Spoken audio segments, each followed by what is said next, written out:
Today we are looking at section 11.5, and this is actually going to be our last section that we're going to cover in chapter 11. There are a few more chapters in the text, but we're going to leave it here. I'll quickly go through some of those ideas that we're going to bypass, but we are kind of shortening our content a little bit. So today we're going to talk about areas in polar curves. So when we think about the area under a curve as an XY, we thought about the area under a curve. Okay? And back when we approximated that, we used rectangles as our first idea to find the area under a curve. Is we made a lot of rectangles under that curve and then we added those up. And we said those rectangles aren't going to be perfect. They might be a little bit outside, a little bit inside, so we might be a little bit over, a little bit under. But if we added up enough rectangles, that would give us the area of the curve. With a polar curve, instead of thinking about adding up rectangles vertically, what we're going to think about is kind of adding up triangles or like pie slices coming from the origin. So that's what this picture is showing here, is that we're going to add up these triangles or like pie slices coming out from the origin. So our instead of integrating under a curve, we're kind of integrating a triangle instead of a rectangle.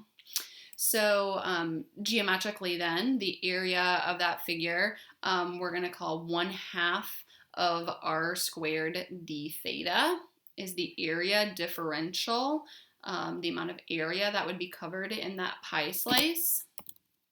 And so when we integrate, our integral is our fancy adding machine. It's going to add up all of those pie slices for us. And if we did infinitely many pie slices, then it would be a perfect area measurement. Just like if we do infinitely many rectangles, we get a perfect area under an XY curve. So that's going to be our key equation there, that we're going to integrate from A to B, alpha to beta, which are both angles, 0 to 2 pi. Dangerous if 0 and 2 pi are both your measurements, because a lot of times with trig, those end up giving the same result, right? And then you might get an area of 0. So you might need to use some symmetry or something in there. But from alpha to beta, 1/2 of r squared d theta. That 1/2 you can put inside the integral. I actually usually throw it out front, because it's a constant multiplier, and so then it just cleans up what's in the integral. So I usually put the 1/2 in front of my integral, but it doesn't matter either way. So we'll look at an example of how to find area, but the idea is that we're starting at the axis and then we're kind of opening it up and taking pie slices coming from the center there. Now, if we wanted to find the area between two curves, in x and y, we did the integral of the top one minus the integral of the bottom, and that would give us what's left between. The top, integrating the top one gave us the whole thing, minus the bottom one cuts out the bottom and leaves us with what's between them. Same idea with polar, but instead of top and bottom, we're going to think of inner and outer, since we're moving out from the origin here, that we're going to say what is the closer curve and the further curve, and we're going to do further minus closer. And they still have the 1/2s and the squareds in them as well. So this is an example of what we could do with that then, is we could find the area that's out of one curve but in the other curve. And it kind of shows with that red line there that we would think about what's the far curve, the blue circle, minus what's the close curve, that orange cardioid. And then by doing the subtraction, we would find what's between those two curves.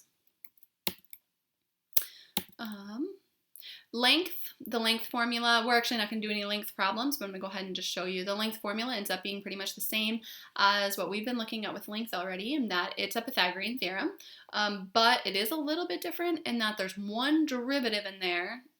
Before we've had all derivatives in there, squared and added together, but with polar we actually use the derivative and the original function as well.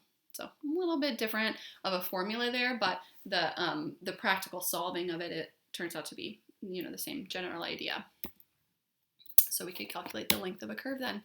All right, so that's actually what we're going to be studying today. We'll come back and do some examples of those in just a moment, but just a quick kind of brush through of what we're skipping and why. The rest of the chapter is about conic sections, which is something you should have studied in both Algebra 2 and Pre-Calc. Circles, parabolas, hyperbolas, and ellipses. Sorry, I skipped it. Circles, ellipse, parabola, hyperbola, the 4 types of conic sections, and what the equations of those are. So we got a parabola, sideways parabolas as well. An ellipse is like an elongated circle, very important in astronomy, elliptical paths of planets and such. We got our ellipse equations and such. Hyperbola is kind of like an ellipse flipped inside out. Also important in astronomy because different like comets and such take hyperbolic paths, and that they kind of head towards something and they go, whoa, never mind, I can't go that way, and then they turn around. So, and then this section takes those conic equations and switches them from x's and y's into polars. So r's and theta equations. It talks about the eccentricity, or eccentricity. People say either way, eccentricity or eccentricity. That's kind of like how stretched out is it. So an ellipse can almost be a circle, but then it can also really stretch out. And so that's the idea of the eccentricity. And so it changes them into r's and thetas then, instead of x's and y's. And that is what we're skipping. So you've talked about conic sections before in other classes with Pre-Calc and Algebra 2. So we're just going to leave that there. But we are going to talk about this. There was no calculus in those sections per se. No derivatives or anything that we were going to take in those sections. So it was more of a algebraic study than a calculus study in those sections. But we are going to talk about the calculus of the area in a polar curve. So I'm going to look at Desmos, and we're going to find the area in the curve r equals 2, 1 plus cosine theta. So we got a cardioid here. Desmos has already decided that 0 to 2 pi is what it's going to take to trace out the whole thing. We can kind of test that and change it to just a pi. Yep, we only get half of it. So we really do want it to be 2 pi to get the full tracing. When we want to find our area, like I said, I usually put the 1/2 out front, the integral of alpha to beta. So I'm going to try 0 to 2 pi because that's what it takes to get the full tracing. And we'll see what happens here. 0 to 2 pi, so it's 1/2, 0 to 2 pi, r squared. So I'm going to type in that equation of what r is equal to, but I'm going to square it, and then d theta. Whoops, it says it doesn't like it. Oh, because I didn't do cosine of anything. Oh. Oops. Theta. There we go. Okay, so it actually gave me an answer in this one. It didn't give me 0, so that's a good thing. So if it gave me 0, I would know that doesn't make any sense because clearly there's area there. But this worked out, so that's good. But that is a pretty ugly answer. And on your assignment, I believe it wants exact answers. So I think there's probably a pi somewhere in this answer, right? Because it's 0 to 2 pi and it's cosines. Like, there's probably a pi in here. So what I'm going to do is I'm going to take this whole thing and I'm going to divide it by pi.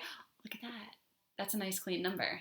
So that means that the actual answer to this integral is 6 pi, and I can confirm, oh yep, that's 6 times pi. So what I do if I need a clean answer and this is not giving me a clean answer is I try to just divide it by pi and see if that gives me a clean answer.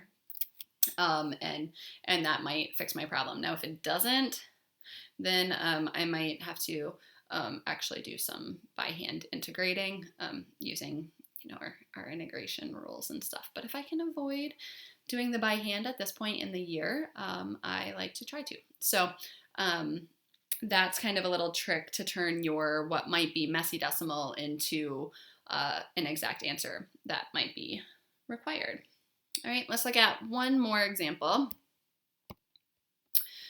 We're going to look at the equation r squared.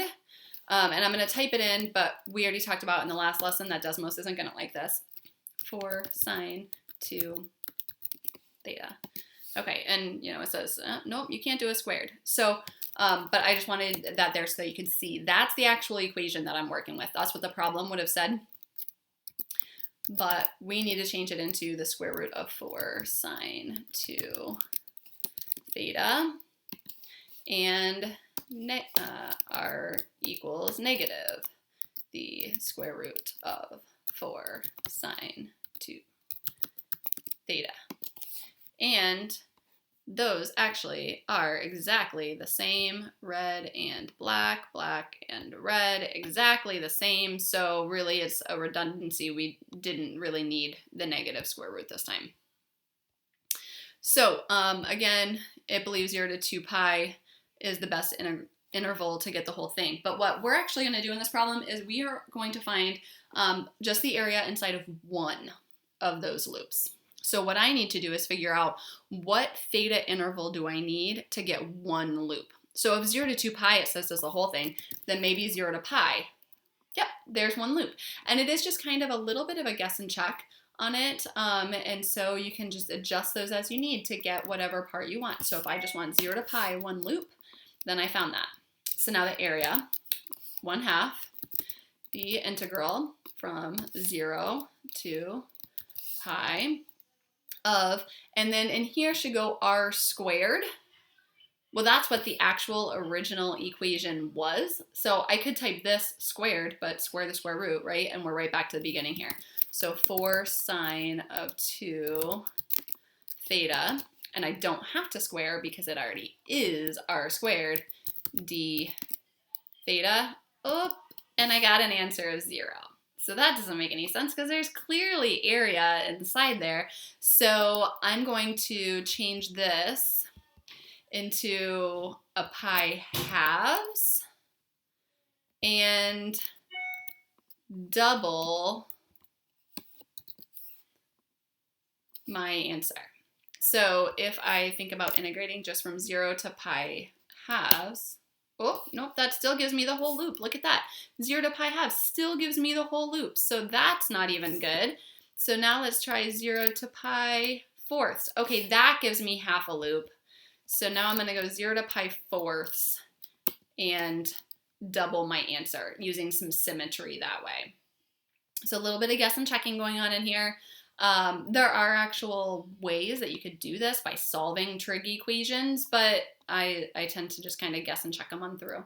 So found an interval that gives me half of what I want, and then I doubled it. And it gave me a nice clean number already. It's just 2, so I don't even have to worry about factoring the pi back out of it. It's 2 with that pi included in it already. It's something times pi, and it just turned into a nice number, or just the pi's happen to not even be a part of it. So that is area of polar curves. And so you have just a few questions on this assignment. It's a pretty short assignment. And that's the end of chapter 11 about polars and parametrics. So let me know what questions you have and how I can help. And I hope you have a great day. See you again soon.